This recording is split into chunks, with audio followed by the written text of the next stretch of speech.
अब देखिए दोस्तों, कुछ ऐसे टाइप के क्वेश्चन भी पूछ लिए जाते हैं एग्जाम में, तो इस क्वेश्चन को हम लोग देखेंगे। इसका है 1 माइनस साइन 60 अपॉन कॉस 60 का वैल्यू पूछ रहा है, क्या होगा, मान क्या होगा, तो वही हमें फाइंड आउट करना है। दोस्तों देखिए कैसे करते हैं। देखिए सबसे पहले तो हमें कॉस और साइन टेन का वैल्यू पता होना चाहिए 0 से 90 डिग्री तक का। तो देखिए दोस्तों, हमें पता है 1 माइनस साइन 60 डिग्री का वैल्यू कितना होता है दोस्तों, तो √3/2 होता है ना। तो उसको वैल्यू को पुट कर देंगे यहाँ पे, और कॉस 60 का वैल्यू हाफ होता है दोस्तों, है ना। अब देखिए दोस्तों, इसका अगर आपको एक चाहिए कि कॉस 60 का वैल्यू, tan 60 का वैल्यू, साइन 60 का वैल्यू, तो ये सब चीज़ें भी मैं एक सेपरेट वीडियो सोच रहा हूँ कि बना दूंगा उसका, है ना, जिसमें आपको इजीली एकदम ट्रिक में याद करवा दूंगा। याद क्या करना है, उसका एक ऐसा फार्मूला बता दूंगा जिससे कि आप भूल भी जाओ तो भी उसको लिख लोगे, है ना। तो वो भी कर दूंगा मैं अगर आप बोलेंगे तो। देखिए 1 माइनस √3/2, अब इसका एलसीएम लेते हैं तो 2 आ जाएगा, 2 माइनस √3/2 हो जाएगा। इसका एलसीएम लोगे ना भाई यहाँ पे, फिर नीचे कितना है, हाफ है। चलो 2 माइनस √3/2 है, 2 माइनस √3/2 है। अब इसको ऊपर लेकर जाओगे तो क्या होगा, ये डिवाइड वाला मल्टीप्लाई हो जाएगा ना, अपॉन 1 हो जाएगा। अब यहाँ से हम लोग क्या कर सकते हैं, देखिए क्या कर सकते हैं यहाँ से हम लोग, 2 माइनस √3, ये 2 से 2 कट जाएगा ना, देखो 2 से 2 कट जाएगा ना, बचा कितना, 2 माइनस √3 बचा, और नीचे 1 है तो उसका तो कोई वैल्यू होता नहीं है, तो इसका राइट आंसर 2 माइनस √3 हो जाएगा, है ना। देखते ऑप्शन कहाँ है, तो ऑप्शन बी में दोस्तों है 2 माइनस √3, देख रहे हो, तो इसका राइट आंसर ऑप्शन बी हो जाएगा। अब देख ले अगले प्रश्न को देखते हैं दोस्तों। ये प्रश्न थोड़ा और भी शानदार है। देखिए दोस्तों, ये प्रश्न क्या कह रहा है, एक घनाभ की विमाओं में 2, 3, 4 का अनुपात है, यदि उसका आय 3000 घन सेंटीमीटर हो, 3000 घन सेंटीमीटर हो, तो संपूर्ण पृष्ठ क्षेत्रफल ज्ञात करें। मतलब घनाभ का संपूर्ण पृष्ठ क्षेत्रफल पूछ रहा है। मान लेते हैं सॉल्यूशन में कि जो 2 है, 3 है, 4 है, इसका आयतन कितना है दोस्तों, 3000 है ना। चलिए तो 2x into 3x into 4x बराबर 3000 हो गया। चलिए तो यहाँ से हम लोग x का वैल्यू निकाल लेंगे। सबसे पहले x का वैल्यू निकालते हैं, 2 3 6, 6 चौका 24 हो गया ना दोस्तों। 24x बराबर कितना हो गया, 3000। 24x बराबर 3000 हो गया ना। अब देखो यहाँ से x का वैल्यू हम लोग निकाल लेंगे, x क्यूब हुआ ना एक्चुअली, x क्यूब का वैल्यू यहाँ पे निकालेंगे तो 3000/24 कितना आ जाएगा, देखो यहाँ पे 3024 को अगर आप डिवाइड देते हो तो 125 आ जाता है। कितना आ जाता है, 125 आ जाता है। तो x का अगर क्यूब है 125, तो 125 किसका क्यूब है, अब आपको पता है ये 5 का क्यूब है, तो x का वैल्यू यहाँ पे 5 आ गया, x का वैल्यू यहाँ पे 5 आ गया। अब देखो क्या करना है, जो हम लोगों ने संपूर्ण पृष्ठ क्षेत्रफल वाला जो फार्मूला लिखा हुआ है ना, इसमें हम लोग x का वैल्यू रखेंगे। देखते हैं क्या करते हैं। देखो सबसे पहले संपूर्ण पृष्ठ क्षेत्रफल है ना, यहाँ पे 2 इंटू L दिया हुआ है ना, 2। अब यहाँ पे एक हम लोग रखेंगे क्या, 2x into 3x, 2x into 3x, देखो 2x इंटू 3x, L हो गया, B हो गया, और ये H हो गया। देख रहे हो L B H हो गया ना, तो वही हम लोगों ने रखा, फिर किया प्लस B और H का वैल्यू रखा। B का क्या है, 3 है, 3x इंटू H का क्या है, 4x है, 4x है। ऐसे ही हम लोग पुट करेंगे वैल्यू को, फिर प्लस है, L है कितना, L है आपका 2x, फिर आपका H कितना है, 4x है, इंटू 4x। अब वही रख देंगे दोस्तों। अब इस वैल्यू का सबको रखेंगे। अब देखिए यहाँ पे क्या होता है, 2x इंटू 3x कितना हुआ, 6x हो गया, 3x इंटू 4x कितना हो गया, 12x हो गया, 4 2 के 8x हो गया। अब देखो x स्क्वायर हो गया ना, यहाँ तो सब में x स्क्वायर हो रहा है, तो अब इस सबको ऐड करेंगे दोस्तों। 6 12 18, 18 और 8, 18 और 8 कितना होता है दोस्तों, 18 और 8 26 हो गया, 26। सब में x स्क्वायर है ना, x स्क्वायर है, और यहाँ पहले 2 देखो सबका होल करके 2 से मल्टीप्लाई है ना, तो 2 से मल्टीप्लाई कर देंगे, कितना आएगा दोस्तों, 26 में 2 से मल्टीप्लाई करेंगे तो 52 आ जाएगा, और x स्क्वायर हो गया। अब देखो यहाँ पे 52x स्क्वायर हुआ, कितना हुआ, 52x स्क्वायर हुआ ना। चलो अब यहाँ से हम लोग क्या करेंगे दोस्तों, 52x स्क्वायर के जगह पे अब यहाँ x का वैल्यू जो हम लोगों ने पहले से फाइंड आउट किया हुआ था, x = 5, तो उसको वहाँ पे पुट कर देंगे।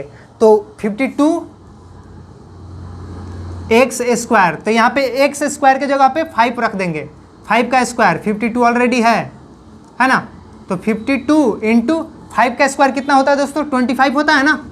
अब 52 और 25 में मल्टीप्लाई करोगे, 52 और 25 में मल्टीप्लाई करोगे तो कितना आ जाएगा दोस्तों? तो ये आ जाएगा आपका 1300 आ जाएगा, है ना। 1300 आ जाएगा दोस्तों। तो इसका राइट आंसर ऑप्शन ए हो जाएगा दोस्तों। समझ में आ गई? हमें संपूर्ण पृष्ठ क्षेत्रफल निकालना था, उसका फॉर्मूला हमें पता था। यहाँ पे formula 2 into L B plus B H into plus L H होता है ना। लंबाई इंटू चौड़ाई, और चौड़ाई हाइट, और फिर हाइट और लंबाई हो जाता है, यही का होता है दोस्तों। तो मुझे लगता है समझ में आ गया। चलिए अगला प्रश्न देखते हैं दोस्तों। अब देखिए दोस्तों, कुछ इस टाइप के भी क्वेश्चन एग्जाम में पूछ ले जाते हैं। उन्नयन कोण ज्ञात करना है ना।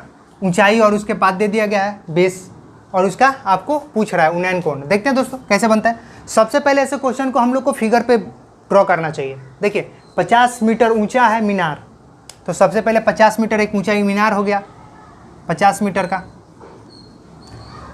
उसके बाद से 50√3 दूरी पर स्थित किसी बिंदु से, अब देखिए यहाँ से 50√3 मीटर दूरी पर किसी बिंदु से क्या हो रहा है? मीनार का उन्नयन कोण कितना होगा? अब यहाँ से इस मीनार का उन्नयन कोण पूछ रहा है, मतलब ये वाला कोण पूछ रहा है, थीटा एंगल पूछ रहा है ना। तब देखिए दोस्तों, ऐसे क्वेश्चन को हम लोग को बनाने के लिए सबसे पहले क्या देखना चाहिए? देखिए यहाँ इसका लेंथ दिया हुआ है, लंबाई दिया हुआ है और बेस दिया हुआ है। तो इसका फॉर्मूला क्या होता है? tan थीटा होता है। tan थीटा इक्वल टू क्या होता है? लंब बटा आधार ही तो होता है, लंब बटा आधार ही तो होता है tan थीटा। तो यही हम लोग को रखना है दोस्तों। तो लंब कितना है? 50 है, और आधार कितना है दोस्तों? तो 50√3 है ना। 50√3 तो है। अब देखिए यहाँ से हम लोग को थीटा का वैल्यू निकालना पड़ेगा। तो चलिए थीटा का वैल्यू निकालने देखते हैं। अब देखिए ये 50/50√3 है ना। तो यहाँ से 50 कट जाएगा, तो क्या बचा? 1/√3 तो बचा। 1/√3 दोस्तों होता है ना, वो tan 30 डिग्री का वैल्यू होता है। तो ये हो जाएगा थीटा इक्वल टू 30 डिग्री, याद रखिएगा, है ना। तो इसका राइट आंसर ऑप्शन कौन सा हो जाएगा दोस्तों? ऑप्शन बी हो जाएगा, है ना, 30 डिग्री। चलिए अगले प्रश्न को देखते हैं दोस्तों। ये समझ में आ गया ना। अगले प्रश्न को देखते हैं दोस्तों। चित्र में जीवा ए बी और सी डी परस्पर बिंदु पी पर प्रतिच्छेद है। सी डी दिया हुआ है, मतलब सी डी ये वाला दिया हुआ है 10 सेंटीमीटर, सी पी दिया हुआ है, सी और पी दिया हुआ है 5 सेंटीमीटर, बी पी दिया हुआ है, मतलब 3 दिया हुआ है, एक पूछ रहा है। 1 2 3 4 टोटल 4 बन रहे हैं, 3 दिया हुआ है, एक पूछ रहा है। कैसे फाइंड आउट करेंगे? तो इसका एक प्रिंसिपल है परिमेय, पाइथागोरस प्रमेय एक्चुअली। तो वो क्या कहता है पाइथागोरस प्रमेय? देखते हैं। देखो ए बी सी डी और ई, यहाँ पे पाइथागोरस प्रमेय अगर रूल हम लोग अप्लाई करें तो ही बन पाएगा एक्चुअली, बहुत ही आसानी से। देखो क्या कहता है पाइथागोरस प्रमेय। ए बी ये टोटल मैं कह रहा हूँ इनटू क्या हो जाएगा? ए डी हो जाएगा, है ना। A D is equal to A C into A E हो जाएगा। देख रहे हो यहाँ पे, मतलब ये टोटल का ऊपर से मल्टीप्लाई कर रहा है। देख रहे हो यहाँ पे टोटल का मल्टीप्लाई कर रहा है ना, वही हमें यहाँ भी करनी है। बस वही कॉन्सेप्ट यहाँ भी लागू करनी है, सीधा सीधा आंसर आएगा एकदम इजी में। देखो अब इसको हम लोग ऐसे करें तो सेम यही फिगर बन रहा है ना, ऐसे वाला। देखो ये ऐसे कुछ करके है, फिर यहाँ पे कैसे गया हुआ है, तो वही तो बन रहा है। पी सी बी डी और ए, कुछ ऐसा ही तो बन रहा है फिगर। देखो अब फिगर में दोनों में अंतर है क्या? ये दोनों फिगर में अंतर है क्या? बिल्कुल भी अंतर नहीं है ना। तो सेम यही फिगर है अपने को करने की। ये देखते हैं, करते हैं क्या होता है। तो देखो P और D का वैल्यू देखो, अगर हमें A और B का वैल्यू नहीं पता, यहाँ पे क्या है दोनों का दिया हुआ है, तो P और D का वैल्यू क्या होगा? एक्चुअली में P और D का वैल्यू देखो तो क्या होगा? CP प्लस CD ही तो होगा। यही दोनों तो इसका वैल्यू होगा ना, दोनों को प्लस करने से। तो दोनों का वैल्यू हमें दिया हुआ है। CP का वैल्यू कितना है? 5 है, और CD का वैल्यू कितना है? 10 है। तो ये टोटल 15 हो गए। PD टोटल 15 हो गया, ये वाला टोटल 15 हो गया। अब इसको भी वैसे ही हम लोग फाइंड आउट करेंगे। इसका कितना दिया हुआ है? 3 दिया हुआ है। इसका कुछ भी नहीं पता क्योंकि इसी को निकालना है, तो इसको हम लोग मान लेते हैं x। लेट सपोर्ट x मान लिया मैंने। तो P और A निकालते हैं, P और A निकालते हैं ना। कितना है? PB प्लस क्या हो जाएगा? AB है ना, AB हो जाएगा। तो PB अपने को 3 पता है, x इसका नहीं पता, AB नहीं पता तो x है। तो इसका वैल्यू हो जाएगा 3 + x हो जाएगा। अब देखो करनी क्या है अपने को, यहाँ पे क्या कह रहा है, फॉर्मूला क्या कह रहा है, ये वाला फॉर्मूला क्या कह रहा है, ये कह रहा है ए बी मतलब टोटल लो, पी डी लो, और उसमें से उसका जो ऊपर वाला कोफिशिएंट है उसको निकाल लो, ऊपर वाला जो बच जा रहा है ना ट्रायंगल, इसको उसमें मल्टीप्लाई कर दो, बस वही बात कह रही है। निकालते हैं दोस्तों, देखते हैं, थोड़ा सा रब कर लेते हैं, इसको ही मिटा लेते हैं ना, फिर इधर ही कर लेंगे। ये तो समझ में आ गया होगा आपको। अब देखो दोस्तों, यहाँ करनी क्या है अपने को, P D multiplied by P C करनी है is equal to A P multiplied by P B करनी है। चलो इसी को करके वैल्यू रख लेते हैं। पी डी का कितना दिया हुआ है, पी और डी कितना दिया हुआ है, 15 दिया हुआ है, और फिर मल्टीप्लाई है ना, 15 में किससे मल्टीप्लाई है, पी सी से मल्टीप्लाई, कौन है, 5 है, हो गया, is equal to A P कितना दिया हुआ है, ए पी अपने को नहीं पता ना, ए पी अपने को 3 + x है ना, और पी बी कितना है, इंटू 3 है, यही है ना, यही है ना दोस्तों, देखो अच्छे से आ गया ना। अब यहीं से अपने को क्या करना है, x का वैल्यू फाइंड आउट कर लेना, बस दैट्स इट। तो ये डिवाइड हो जाएगा, देख रहे हो, और ये बच कितना जाएगा, 3 + x बच जाएगा, समझ गए ना, ये समझ गए ना। अब यहाँ देखो 3 से 15 को काट दिया मैंने, 5 दिया 15 हो गया ना, तो ये कितना बचा, अब 5 × 5 = 25 बचा, तो 25 = 3 + x बचा, यही हुआ ना। अब क्या करेंगे, इसको हम लोग यहाँ पे x को रखेंगे, 3 को इधर भेज देंगे, 3 को अगर हम लोग इधर भेज देते हैं x का वैल्यू निकालने के लिए, तो क्या हो जाएगा, x = 25 - 3 कितना हुआ दोस्तों, 22 हुआ। अब 22 देखो ऑप्शन में है क्या, 22 ऑप्शन में है क्या, देखो यहाँ पे बी नंबर ऑप्शन है ना, तो राइट आंसर इसका बी हो जाएगा। बहुत ही अच्छा क्वेश्चन था दोस्तों, बहुत ही खूबसूरत था, समझ में आ गई आपको, यहाँ पाइथागोरस पर में लगाना था, बस हो गया ना। चलिए अगला क्वेश्चन देख लेते हैं।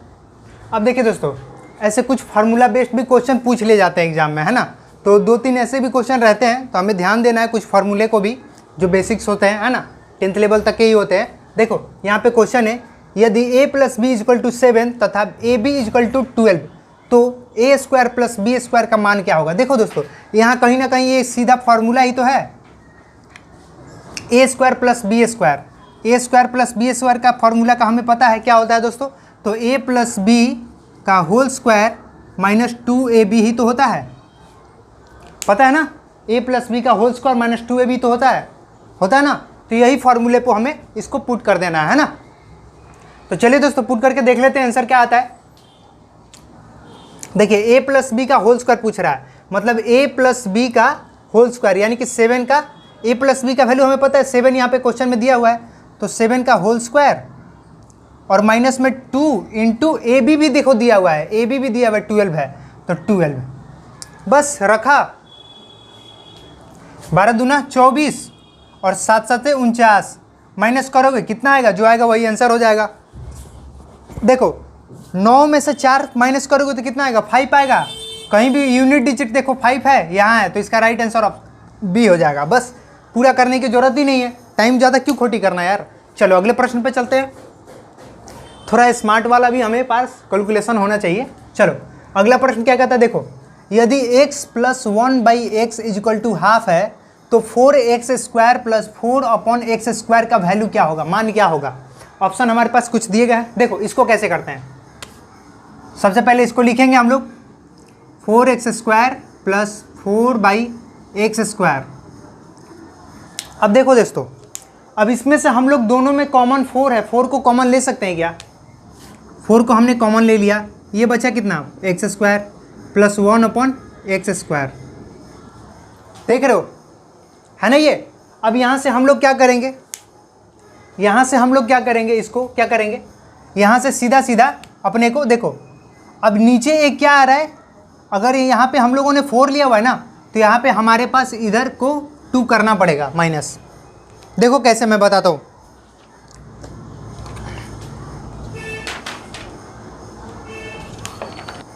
अब देखो अपने को क्या करना है, यहाँ से हम लोगों ने 4 को तो कॉमन ले लिया, लेकिन उसके बाद हम अगर स्क्वायर को भी कॉमन कर दे, तो स्क्वायर को भी इस पे रख दे, तो ऐसा कर सकते हैं ना। देखो कैसे कर सकते हैं, x प्लस 1/x और होल स्क्वायर जब हम करेंगे तो यहाँ पे अपने पास +2 हो आएगा बाहर के साइड, क्योंकि हमने स्क्वायर किया तो नीचे भी तो यहाँ स्क्वायर था ना, 1/x²। अब हम अपने को पता है लॉग में 1/x क्या होता है, x होता है ना।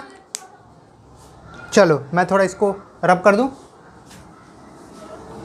अब देखो इतना आ गया ना, फिर अपने को क्या करने का है, ये 4 मैं भूल रहा था। देखिए अपने को यहाँ पे क्या था, हमने इसको पूरे की पूरी तरीके से कर दिया 1/2 का होल स्क्वायर +2।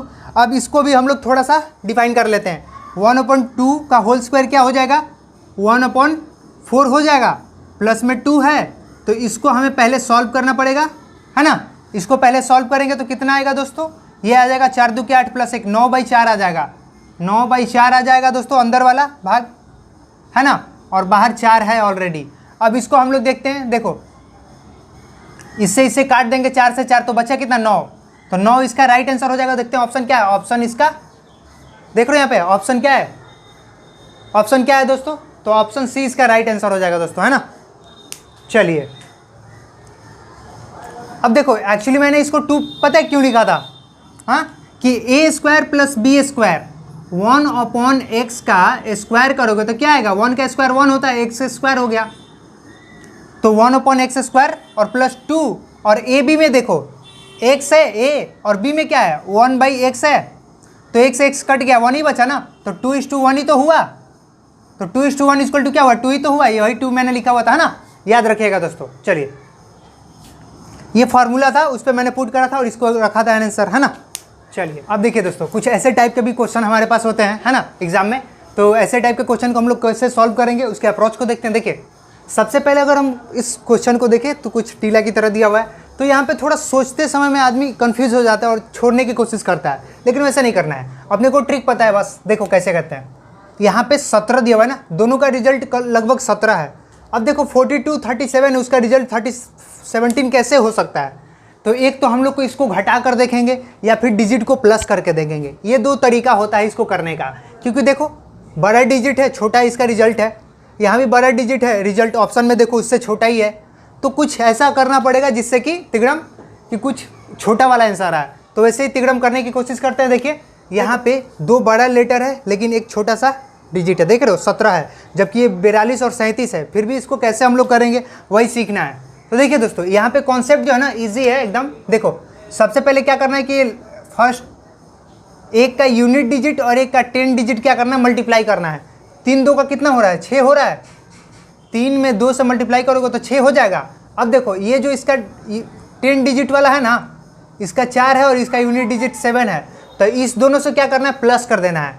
तो 7 और +4 कितना होता है, 4 + 7 कितना हो जाएगा दोस्तों 11 हो जाएगा। और पहले से मैंने इसको मल्टीप्लाई कर रखा है, 3 × 2 है ना, मल्टीप्लाई कर रखा है तो 6 आया था, तो 6 और 11 कितना हो गया 17 हो गए। तो इसका रिजल्ट देख रहे हो यहाँ पे 17 दिया हुआ है ना। अब देखो एक को करने से हमें कंफर्म नहीं होगा कि ये यही पैटर्न है क्या, तो इसलिए हम लोग दूसरे को करेंगे, है ना। दूसरे को करने के बाद अगर ठीक वैसे कॉन्सेप्ट लग जा रहा है तो हमारा ये लॉजिक सही हो जाएगा। देखते हैं, देखो 8 एकम 8, 8 में 1 से गुना करोगे तो 8 आएगा ना, और 4 और +1 5 हो गया ना। तो 8 और 5 कितना होता है दोस्तों, इसको प्लस कर दो आप, इसको आप प्लस कर दो तो कितना होता है 8 + 5 कितना हो गया, 8 + 5 13 होता है ना। मतलब ये वाला कॉन्सेप्ट अपना लॉजिक सही है। तो हमें यही लॉजिक आगे भी लगाना है इसको फाइंड आउट करने के लिए। देखो 9 × 4 करोगे तो कितना होगा, 9 × 4 = 36 होता है ना, और 7 और +3 करोगे तो कितना आएगा 10 होगा। तो 36 और +10 कितना होता है 46 होता है। तो यहाँ पे जो हो जाएगा ना इसका वैल्यू ये हो जाएगा 46। ऑप्शन में देखते हैं 46 सी नंबर पे राइट आंसर। आगे देखते हैं इस क्वेश्चन को देखते हैं दोस्तों। देखिए इस टाइम का क्वेश्चन है 3 5 8 13 22 और यहाँ पे क्वेश्चन मार्क दिया हुआ है और पूछ रहा है कि क्वेश्चन मार्क का जो वैल्यू होगा ना वो कितना होगा, यही मान पूछ रहा है दोस्तों। तो ऐसे टाइप के क्वेश्चन को हम लोग कैसे सॉल्व करेंगे देखते हैं। पहले क्वेश्चन का बिहेवियर समझते हैं कि ये कैसे अपने आप को डिजिट को रखा हुआ है, किस पैटर्न में। देखते हैं 3 है 5 है 8 है 13 है 22 है। तो देखिए दोस्तों इस क्वेश्चन को देखने के बाद हम लोग ऑब्जर्व कर पाएंगे 3 और 5 को क्या किया हुआ है, ऐड किया हुआ है, तो ये 8 आया है। मतलब प्रीवियस 2 नंबर का क्या है, ये रिजल्ट है। 3 + 5 का 8 आ रहा ना, 3 + 5 8 आता ना, तो पीछे का 2 नंबर को आप ऐड करिएगा ना तो अगला तीसरा नंबर आएगा। मतलब कि 8 और 5 को आप ऐड करिएगा ना तो 13 आएगा। ऐसा आता है क्या? तो 8 + 5 को ऐड करिएगा तो 13 तो आ ही रहा है बिल्कुल। अब ठीक वैसे ही आप 8 और 13 को ऐड करिएगा तो 22 आएगा क्या? 8 + 13 को ऐड करते हैं दोस्तों, 22, हाँ आ रहा है बिल्कुल। 13 8 22 होता है ना, तो मतलब आ रहा है। तो इसका मतलब हम समझ पाएंगे कि प्रीवियस 2 नंबर को हम ऐड करेंगे ना तो आगे वाला तीसरा नंबर आ जाएगा। तो देखिए दोस्तों, इस वैल्यू को निकालने के लिए इस वाले क्वेश्चन मार्क को क्या करेंगे, तो 13 और 22 को ऐड कर देंगे। तो 13 + 22 ऐड करते हैं, 3 2 5, 2 1 3, 35 आ रहा है दोस्तों। तो इसका राइट आंसर 35 हो जाएगा दोस्तों। यहाँ क्वेश्चन मार्क पे क्या हो जाएगा, 35 आ जाएगा, है ना। याद रखिएगा, ऐसे ही इस क्वेश्चन का नेचर था, मैंने वैसे कर दिया बिल्कुल। चलिए अब मुझे लगता है कि आगे वाला फिर सीरीज में आगे हम लोग क्वेश्चन लाएंगे दोस्तों, और इसमें बहुत सारा क्वेश्चन करने की कोशिश करेंगे, है ना। देखिए ये हम लोगों ने स्टार्ट किया यहाँ एडुटेरिया और प्लस एक और मेरे पास प्रैक्टिस सेट है, उस दोनों के क्वेश्चन को मिक्स कराकर हम लोग मैथ और रीजनिंग को सॉल्व करवाने की कोशिश कर रहे हैं। और जिन दोस्तों को थोड़ा सा वीक लग रहा है मैथ और रीजनिंग में, तो उसको भी हम लोग कॉन्सेप्ट वाइज बताने की भी कोशिश कर रहे हैं, है ना। तो अगर आपको कोई क्वेश्चन समझ में ना आए तो आप प्लीज़ आप हमारे टेलीग्राम चैनल पर जुड़ कर और वहाँ बता सकते हैं, तो वहाँ हम लोग एक प्रोवाइड करा देंगे, है ना। जो भी आपको इशू रहेगा आप मेरे को जरूर बोल दीजिएगा, टेलीग्राम चैनल पे भी बोल दीजिएगा, तो वहाँ पे टीम है अपनी, वो सब आपका प्रॉब्लम सॉल्व कर देगी दोस्तों। थैंक यू, जय